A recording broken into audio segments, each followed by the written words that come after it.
we are. You know, as a society, we need to reflect on this. We see this way too often in our society now of juveniles, young juveniles, and they're getting younger every day, that have access to guns. But the more disturbing part is that they believe that that gun, that firearm, is a resolution to their problems, and it's not a resolution to anybody's problems. It just creates more problems for everybody involved. The victims, the suspects, these young kids, they're ruining their lives when they're making these bad decisions to use a firearm to end a dispute. This started as an argument over something at the Pop Warner practice, and it continued into the parking lot where this juvenile had access to a firearm in his mother's car. He grabbed the firearm. The incident was captured on video. We'll try to redact that video and have it later today available for everybody. But he did go after the two, fired one shot. That one shot hit both victims. And the relationship between the victim and the suspect, were they teammates? It's my understanding one's on the 11U and one's on the 13U Pop Warner, but I don't know that for sure, but that's what I've been told. What kind of charges could the parents face in this situation? It is a crime to allow your children to have access to a firearm in an unsecured box. In this case, the firearm was in a box. It did not have a lock on it, and we will be pursuing charges for that crime. It is a second-degree misdemeanor. But they, for all the parents out there, you have a firearm in your car or a firearm in your house, you have a responsibility to make sure that that firearm is secure and not accessible to our youth or your juveniles, your children, because it only takes one bad decision in a split second to ruin their lives. So the child who opened fire was 11. The Correct. two others were 13? Correct. Gotcha. Was the gun recovered? Yes. Have you been able to make contact with the coach of this team, or during practice? Where were they? We've been in contact with all the representatives of Pop Warner and discussing the incident with them to figure out how they can move forward. We have to remember that this is an isolated incident between three juveniles. The Northwest Recreation Center is a very safe place. There's thousands of people up there every day, every night, every weekend. There's all kinds of sports, from travel baseball, travel soccer, club soccer with the city, volleyball games, football games through Pop Warner, and I believe AAU has football games up there also.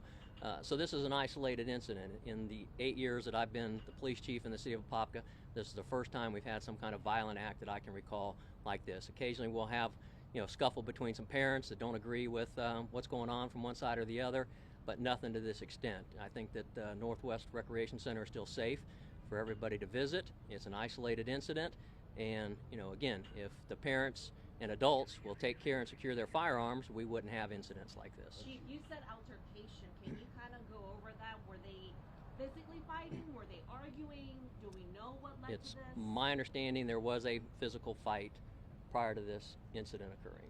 Now, Chief, this report says that the mother was aware that there was some trouble between these kids. What advice would you give to parents who are aware of things like this in terms of conflict resolution? Obviously, this led to a shooting. Well, I think it's important for all of us to understand that we need to have good communication with our children. This child should have been able to just sit down in the passenger seat of this car, close the door, and been in the security of his car with his mother.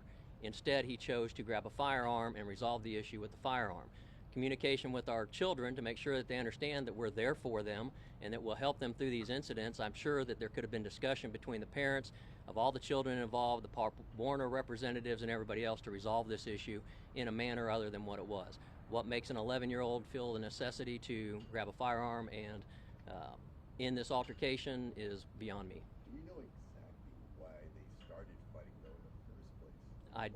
I do not know what led up to the initial fight. Do we know if the firearm was legally possessed by the parents? It's my understanding everything was legal with the firearm, What can you say to other than it was not in a secure, locked case and accessible to children. What could you say to describe the moments that 11-year-old was arrested, when the officers confronted them when they made it on the scene? Were no incident or anything? Was there any dangerous scenario? There was no incident. There was a little bit of an unruly crowd when we first arrived. Obviously, it was a hectic situation and a lot of things going on. Our officers were able to control the crowd. It's a shame. Nobody wants to arrest an 11-year-old by any means, but based on our investigation, we feel that those charges are warranted.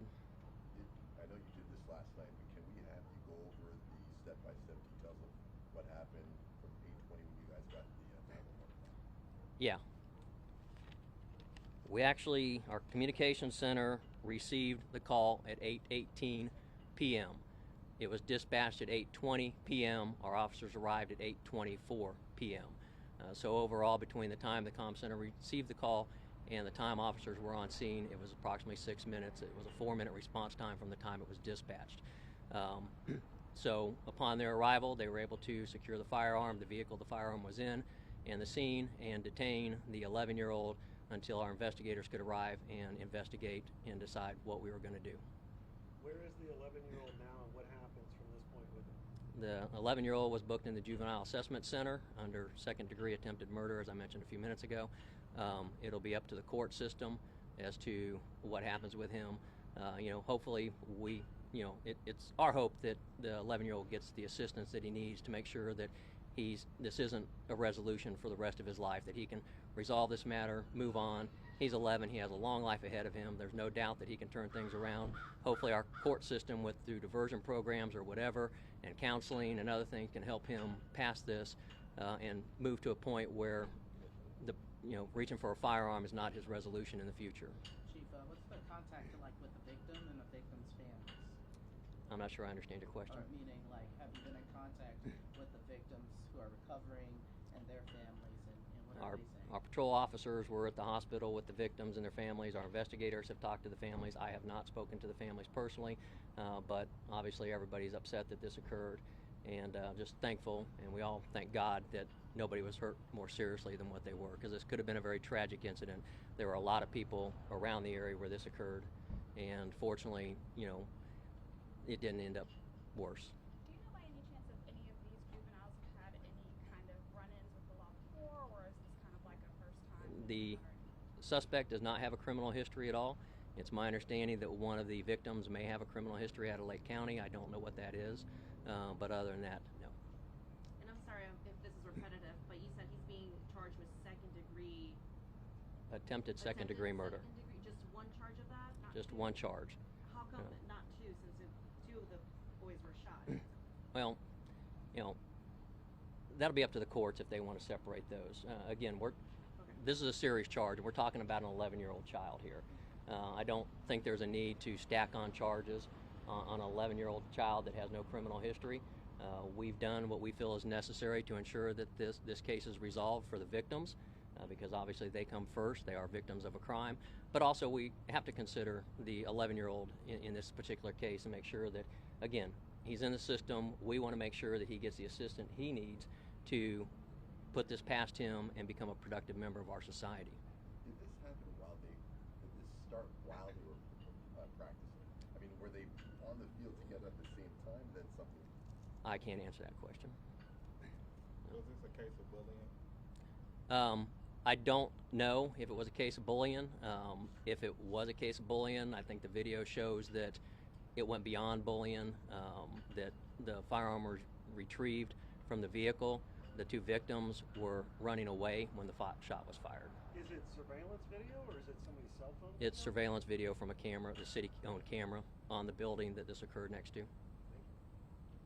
Was he remorseful when you guys talked to him or anything? When I interacted with him, he was very quiet, very shy.